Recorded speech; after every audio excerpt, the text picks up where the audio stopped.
The date is November 2009. Deborah McCormick rang up and said, would you be interested in putting a work into Scape 2010? I thought, what an honour to be asked to do that.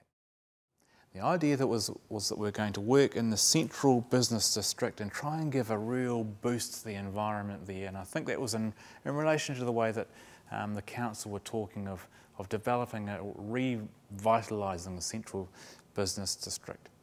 So we looked at a couple of sites in town, and this was a site that particularly interested me. It was the Government Life building. It interested me, number one, because it was in the square, number two, because it was opposite the cathedral, and I've always been involved with making works that have got a Christian connection to them. So the fact that you would come out of the cathedral and you would see a work on this building really interested me, and I thought I could play off some conceptual ideas with the cathedral. And also I was interested in it because it was a big work. Oh, sorry, it was a big building. So I started to play around with the existing paintings in the past and what would it look like as great big banners on this building. Now I thought, oh, why don't we just try and do the whole side of a building? What would that be like? Now, as it happened, I was just working on this painting back in the studio. Of course, this is the one that was made by the car painter to get the surface. I just finished putting all these tags and the tabs, and if you look at it closely, you can see that there's a white line that's going around the outside here, and it's like a filing cabinet folder. So if you open up a filing cabinet, you'll have these folders that are all there, and then the little tabs that are on the top of those folders. So I was starting to think about creating a work, and the title of it is called The Lamb's Book of Life. Actually, that might be a better way of explaining it. The title of it was called The Lamb's Book of Life. So I was starting to think about God's great register of salvation. What does the Lamb's Book of Life look like? Perhaps it's a book but it's got folders in it. So that's when I started to think about my filing cabinet and going and getting the folders with the little tabs and starting to draw the filing cabinet, and then I started to think about swinging it up so it was like a ladder with these tags and folders and things like that. So I finished making this work. I stood in front of it, and it was about 3.5 metres high. I thought, gee, it looks really good at this sort of scale here. What would it be like if it was scaled up 100 times the size? What would that feel like? Because it feels quite powerful at this sort of size here, which is nearly twice my height. What would it be like if it went up 10 stories?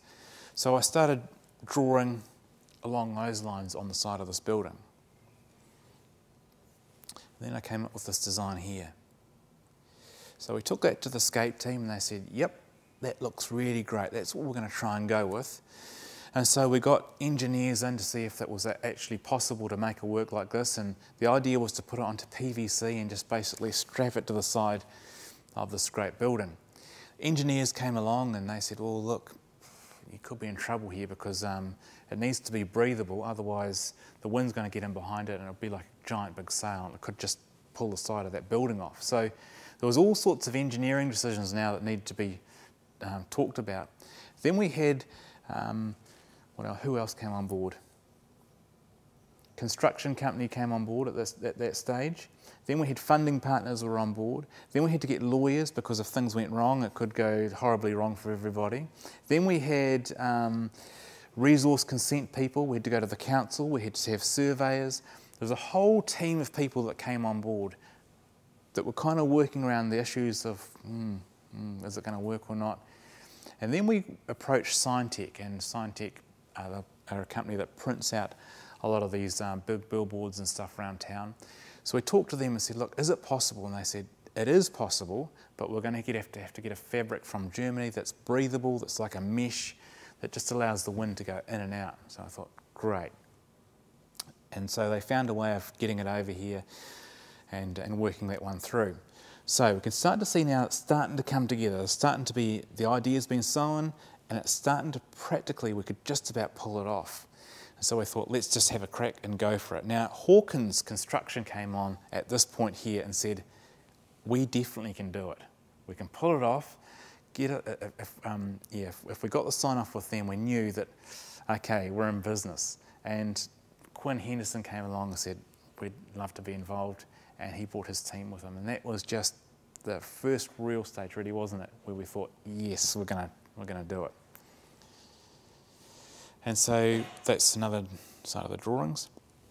And so the planning went in, and I started to think about those tabs that were on the drawings that I sent through. How big do those tabs need to be?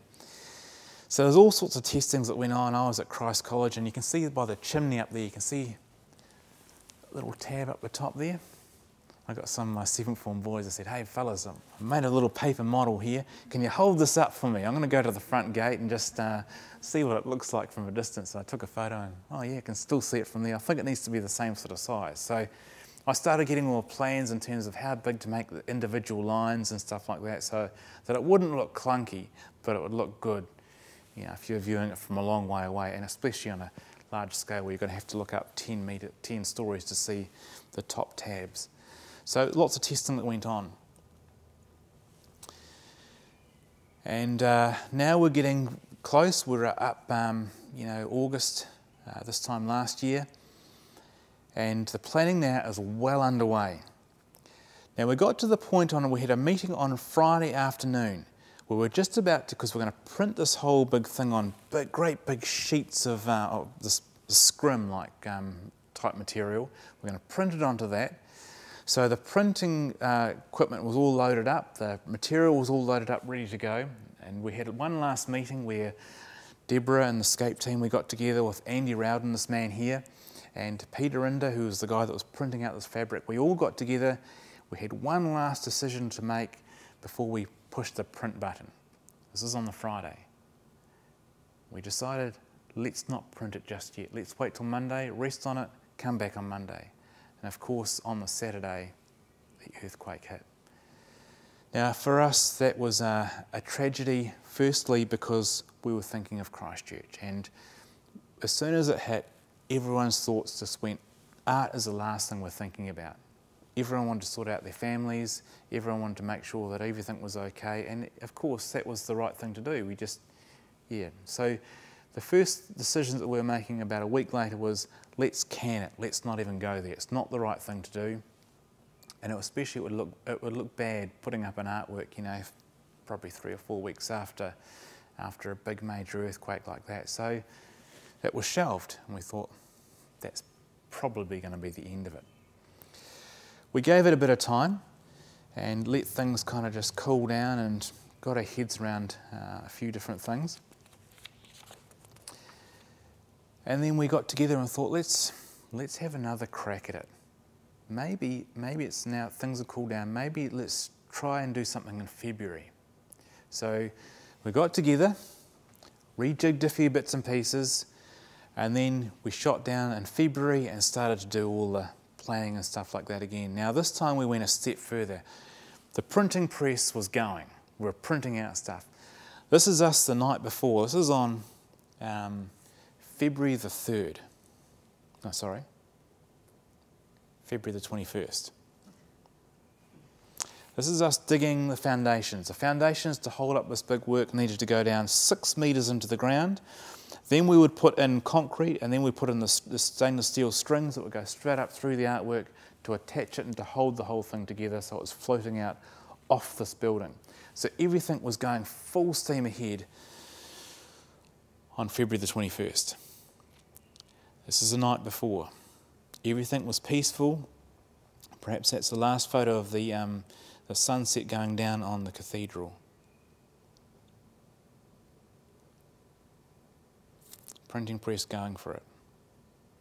And then tragically, the next day, we all know what happened. And again, our first thoughts were Christchurch, looking after the people around us, and obviously there was a lot more devastation this time. Scape offices are gone, Scape teams' houses had gone, and for us, all of us just thought, let's just not even go there anymore. That was it. And this is an interesting wee photo that was taken. It's got a whole lot of wobbles and things like that. It was still printing when the earthquake hit, and that's the evidence that it was there.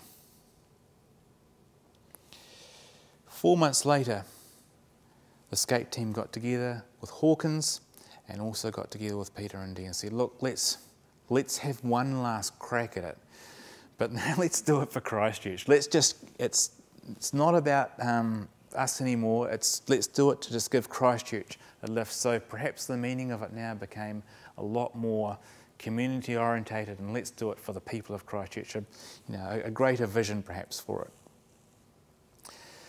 So Hawkins' team had been working on these buildings here, the civic offices in town, and so they approached Ngāi Tahu, who owned this building, and said, look, would you be interested in putting this artwork on your building? And the reason we said that we went to this building is because the other building had been red stickered and it was also in the red zone, so we couldn't get to it. So it made sense to actually go to a different building. So we approached Ngāi Tahu and they said, look, not a problem, go ahead. And so we rejigged the whole design. These dimensions of this building are different, and so we rejigged the whole design and we had to reprint. And then they started to install on this building here.